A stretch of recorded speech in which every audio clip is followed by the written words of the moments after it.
önce doğdu bir güneş, aydınlattı yarınımızı. Dağlara, taşlara kazındı adı, Cumhuriyeti onun adı.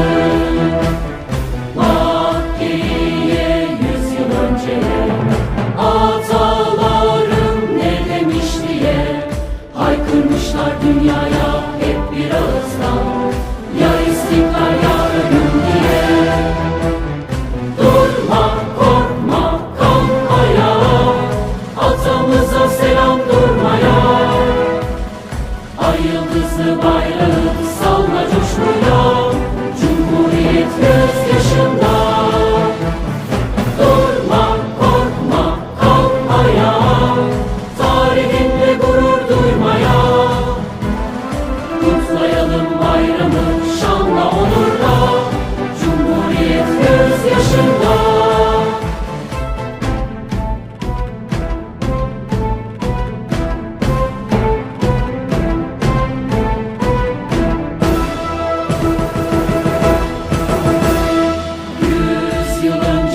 Bir güneş aydınlattı yarınımızı.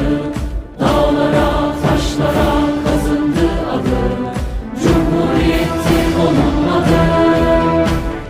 Bak geriye 100 yıl önceye, atalarım ne demiş diye.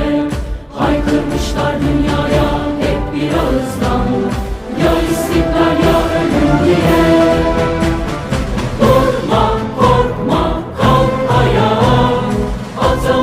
Selam durmaya, ay yıldızı bayrağı salla coşkuyla, Cumhuriyet gözyaşında.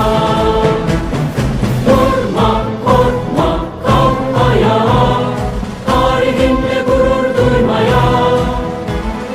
Kutlayalım bayramı şanla onurla, Cumhuriyet gözyaşında. Cumhuriyet gözyaşında.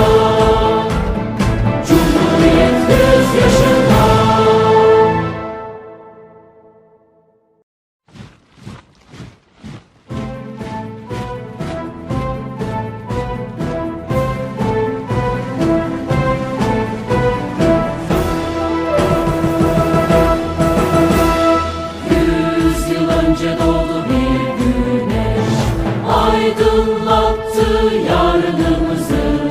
Dağlara, taşlara kazındı adı, Cumhuriyeti onun adı.